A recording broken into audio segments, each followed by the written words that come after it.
اور سب سے حیرت مجھے اس بات پر ہوئی کہ وہ غریب فرزانہ کاشف کی دوست تھی۔ ایک دن میں نے ان دونوں کو ہنستے ہوئے دیکھ لیا۔ میں نے فرزانہ سے کہا، مجھے تم سے چھٹی میں کوئی خاص بات کرنی ہے۔ اور جب ہم دونوں ملے تو میں نے اس سے کہا کہ تم کاشف کے ساتھ اسکوٹر میں جاتی ہو گھومنے؟ تو وہ کہنے لگی، یہ میرا ذاتی معاملہ ہے، تمہیں کیوں تکلیف ہو رہی ہے میں کسی کے ساتھ بائک پر جاؤں یا نہیں؟ اس لیے کہ میں تمہاری بچپن کی دوست ہوں، تمہیں حقیقت سے آگاہ کرنا میرا فرض ہے۔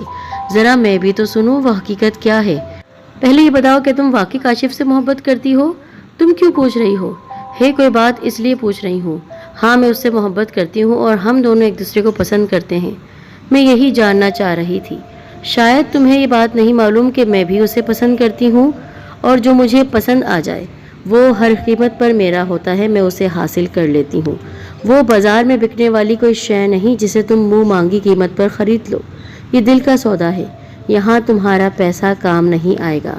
ہر انسان کی ایک قیمت ہوتی ہے، اسی لیے میں چاہتی ہوں تم سے ایک سودا کر لوں۔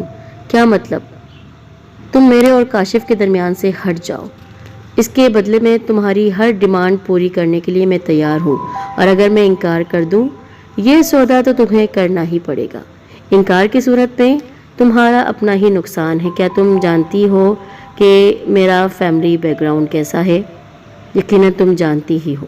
اور تم تو بالکل نہیں چاہو گی کہ تمہارے بھائی جیل کی ہوا کھائیں، تمہیں دن دہاڑے کوئی اغوا کر لے، تمہاری عزت پر کوئی انگلی اٹھائی جائے۔ یہ سن کر وہ ڈر گئی، سہم گئی۔ اس کے چہرے کا رنگ پیلا ہو گیا، کیونکہ وہ جانتی تھی یہ محض دھمکیاں نہیں ہیں، میں اس پر عمل بھی کر سکتی ہوں۔ اس نے میرے آگے ہاتھ جوڑے اور کہا کہ ٹھیک ہے، میں تمہاری ہر شرط کو منظور کرتی ہوں، مجھے اپنی عزت کی بہت پرواہ ہے۔ کاشف اور تمہارے درمیان سے میں ہٹ جاؤں گی، وہ بھرائی ہوئی آواز میں کہنے لگی۔ گڈ، اگر تم میرے کہنے پر عمل کرتی ہو تو میں تمہاری مدد بھی کروں گی۔ تم مجھے اپنے بھائی اور باپ کی تمام ڈاکیومنٹس دو، انشاءاللہ 1 مہینے میں تمہارے ابا کی ترقی ہو جائے گی اور بھائیوں کی ملازمت کا بندوبست بھی ہو جائے گا۔ اس کے علاوہ میرا یہ وعدہ ہے کہ تمہاری شادی کا پورا جہیز میں بنواؤں گی۔ تم کاشف کے علاوہ جس کو بھی پسند کرو گی اس سے تمہاری شادی کی جائے گی۔ اور پھر میری بات کے مطابق اس نے وہی کیا اور کہا کہ کاشف میری منگنی ہو رہی ہے، اب ہمارے اور تمہارے راستے جدا ہیں۔ کاشف بہت اداس ہوا، لیکن اس کو تو اس کے راستے سے ہٹ جانا ہی تھا۔ میں نے الگ کر دیا 2 محبت کرنے والوں کو۔ اس سے کہا، دیکھا کتنا بڑا فائدہ ملا ہے۔ اس نے کہا، اس فائدے کے آگے جتنا بڑا میرا نقصان ہوا ہے وہ تم نہیں سمجھ سکتی ہو۔ میں نے ہنستے ہوئے اس سے کہا، چلو کوئی بات نہیں۔ اب دوسرا مرحلہ تھا کاشف کو اپنی طرف راغب کرنا، اور آپ سبھی جانتے ہیں کہ لڑکوں کو اپنی طرف راغب کرنا اتنا کوئی مشکل تو نہیں ہے، اور وہ لڑکا جو محبت کے ہاتھوں چوٹ کھایا ہوا ہو۔ کاشف بہت جلدی میرے قریب آ گیا، اور اتنا قریب کہ ہم ایک دوسرے سے بہت بے تکلف ہو چکے تھے۔ میں نے خبر سنی فرزانہ کی شادی کی، اب تو اور بوجھ میرے سر سے ہٹ گیا۔ وہ بہت ذہین اور قابل تھا۔ اس نے مجھ سے کہا کہ میں صرف ماسٹرز کرنے کے بعد لیکچرر کی جاب نہیں کروں گا، بلکہ میں CSS کرنا چاہتا ہوں، اور وہ واقعی کامیاب ہو گیا۔ جب ہماری پڑھائی مکمل ہو گئی میں گاؤں واپس آ گئی۔ بابا کا انتقال ہو گیا تھا۔ یہ مجھ پر غم کا پہاڑ جو ٹوٹا، اس کو میں نے سہ لیا، پر اب امی کو فکر ہو رہی تھی میری شادی کی۔ جب ان کو میں نے کاشف کے بارے میں بتایا تو وہ ویسے ہی میری شادی کو لے کر بہت پریشان تھی۔ انہوں نے فوراً میرے رشتے کے لیے حامی بھر لی۔ میں نے چچا کے کہنے پر کاشف کو فون کر دیا۔ وہ اپنے والدین کو لے کر چچا کی جو شہر والی کوٹھی تھی وہاں پر آ گیا۔ وہاں پر ہماری ملاقات ہوئی، گھر والے ملے۔ اس طرح مجھ جیسی امیر زادی سے اس کا رشتہ جڑ گیا اور وہ میرا شوہر بن گیا۔ شادی بہت سادگی سے ہوئی، کیونکہ کاشف کے گھر والوں نے صاف گوئی اور شرافت سے یہ بات کہہ دی تھی کہ ہم یہ شادی بہت سادگی سے کرنا چاہتے ہیں، ہماری اتنی استطاعت نہیں ہے۔ شادی تو ہو گئی، میں نے جو چاہا وہ حاصل کر لیا، پر مجھے کیا معلوم تھا کہ جس کو میں نے حاصل کیا ہے وہ مجھ سے زیادہ ضدی ہے، وہ مجھ پر حکمرانی کرے گا، اب تک جو میں سب پر حکمرانی کر رہی تھی۔ شادی کے بعد کاشف مجھے اس مکان میں لے گیا جو سرکار کی طرف سے اسے ملا ہوا تھا۔ سچ تو یہ ہے کہ وہ مکان میری کوٹھی کے مقابلے میں کچھ بھی نہیں تھا۔ مجھے کام کرنے کی عادت نہیں تھی، اسی لیے میں نے گاؤں سے اپنے ملازموں کو بلوا لیا۔ کاشف کے پاس ایک چھوٹی سی گاڑی تھی جس میں بٹھا کر وہ مجھے شام کی سیر کے لیے نکلتا تو مجھے اپنے آپ پر رونا آنے لگتا۔ میں لاکھوں کروڑوں کی مالک تھی، دنیا جہاں کی آسائشیں میری قدموں تلے تھیں، لیکن کاشف کی خودداری نے مجھے ان نعمتوں سے محروم کر دیا تھا۔ وہ پہلا جھگڑا اس وقت ہوا جب میں نے شادی کے 2-3 ماہ بعد گاؤں جانے کا ارادہ کیا۔ میں چاہتی تھی کہ کاشف بھی میرے ساتھ چلے، لیکن اس نے انکار کر دیا۔ اس کا کوئی کورس شروع ہونے والا تھا۔ میں نے اس سے کہا شاید مجھے زیادہ دن وہاں رہنا پڑے، زمین کے معاملات ہیں، نوید ابھی چھوٹا ہے، وہ اکیلا یہ سب نہیں سنبھال سکتا۔ نوید میرا چھوٹا بھائی۔ ٹھیک ہے، مجھے کوئی اعتراض نہیں، تم جتنے دن چاہو وہاں رہ سکتی ہو، میرا تو خیال ہے تم بھی یہ ملازمت چھوڑ دو اور میرے ساتھ حویلی میں رہو۔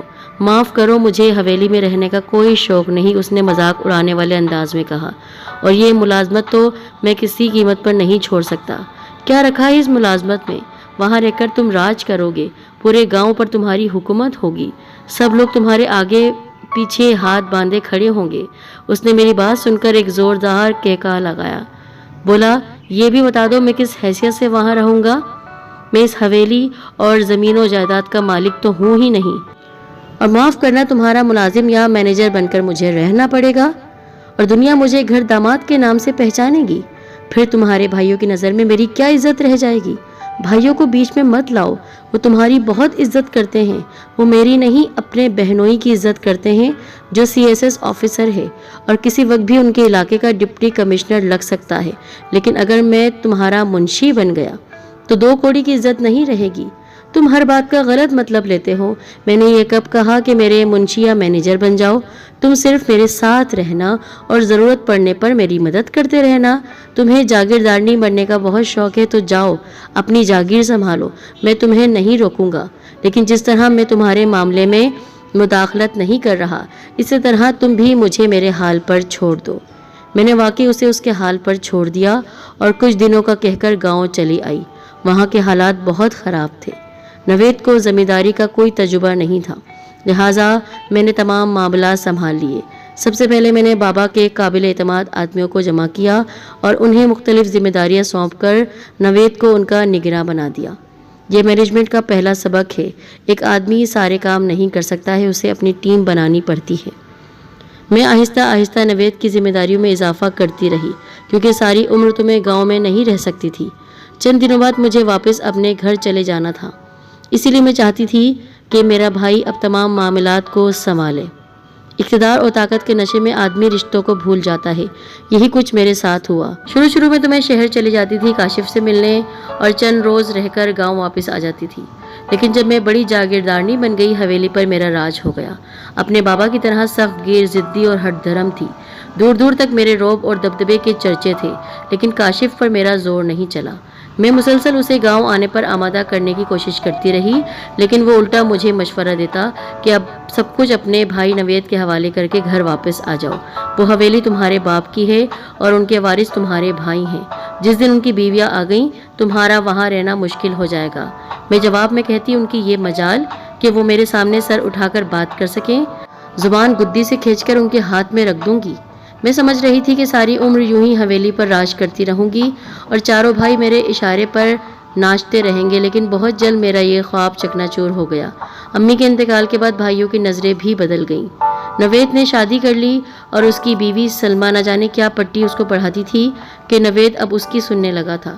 اب وہ لوگ چاہتے تھے کہ میں اس حویلی سے گھر واپس چلے جاؤں۔ میں اتنی جلدی ہار ماننے والی نہیں تھی۔ بابا کی زمین اور جائیداد میں میرا بھی حصہ تھا اور سب سے بڑی ہونے کی حیثیت سے میں ان کی سرپرست بھی تھی، اسی لیے میں نے نوید کی بیوی کو کوئی اہمیت نہیں دی، بلکہ باتوں باتوں میں اسے جتایا کہ وہ اپنی حد میں رہے، حد کو عبور نہ کرے۔ اس حویلی میں وہی ہوگا جو میں چاہوں گی۔ کاشف کا ٹرانسفر جب دوسرے شہر میں ہو گیا تو میں اس سے ملنے گئی، وہ کافی غصے میں تھا۔ اسے شاید معلوم ہو گیا تھا کہ نوید مجھے اب استعمال میں لا رہا ہے اور اپنے ہاتھ میں سارے معاملات لے چکا ہے۔ تم اب وہاں کیا کر رہی ہو؟ انہیں تمہاری ضرورت نہیں ہے، بہتر یہی ہے کہ عزت سے اپنے گھر واپس آ جاؤ، تمہارا بھائی تمہارا استعمال کر رہا ہے۔ یہ تم سے کس نے کہہ دیا؟ اب میری وہاں کوئی ضرورت نہیں، میری پوزیشن میں کوئی فرق نہیں آیا ہے اور میں پہلے کی طرح حویلی پر راج کر رہی ہوں۔ یہ تمہاری بھول ہے شائستہ بیگم، وہ صرف بڑی بہن ہونے کی وجہ سے تمہیں برداشت کر رہا ہے، اب بھی کچھ نہیں بگڑا۔ اگر تم میرے ساتھ آ کر رہنے لگو تو میری پوزیشن اور زیادہ مضبوط ہو جائے گی، پھر نوید اور اس کی بیوی کی ہمت نہیں ہوگی کہ میرے سامنے زبان کھولے۔ یہ ناممکن ہے، مجھے اپنی عزت اور خودداری بہت عزیز ہے۔ میں بھی تم سے آخری بار کہہ رہا ہوں، واپس آ کر اپنا گھر سنبھال لو۔ شادی کے بعد بیوی اپنے شوہر کے ساتھ رہتی ہے، میکے جا کے نہیں رہتی ہے، یہی تمہارے لیے بہتر ہوگا۔ اس کے لہجے کی مضبوطی نے مجھے ڈرا دیا۔ اس سے پہلے میں نے اسے کبھی اتنے غصے میں نہیں دیکھا تھا۔ وہ بالکل بدلا ہوا کاشف تھا۔ میرا سارا رعب اور دبدبہ جھاگ کی طرح بیٹھ گیا۔ میں نے ساری عمر اپنی منمانی کی، باپ کی طرح ضدی تھی۔ میرے شوہر کے پاس اقتدار دے دیا تھا، طاقت تھی اس کے پاس، اس کے لیے دولت کوئی معنی نہیں رکھتی تھی۔ جس لڑکی سے میں نے چھینا تھا کاشف کو، میں سوچتی تھی وہ لڑکی اسی کے قابل تھی، پر اب مجھے وہی کرنا تھا جو کاشف کا حکم تھا۔ اس سے پہلے کہ میرا بھائی میری طرف سے اپنی نظریں پھیر لیتا اور مجھے بے عزت ہو کر اپنی حویلی سے نکلنا پڑتا، میں نے خاموشی سے شکست قبول کی اور اپنے شوہر کے گھر میں آ گئی۔ اب میں اپنے شوہر کے گھر میں حکمرانی کر رہی ہوں۔ ہر شادی شدہ لڑکی کو یہ بات سمجھ لینی چاہیے کہ شادی کے بعد بھائی کی حویلی نہیں بلکہ شوہر کی جھوپڑی ہی اس کا اصل گھر ہے، جہاں وہ صحیح معنی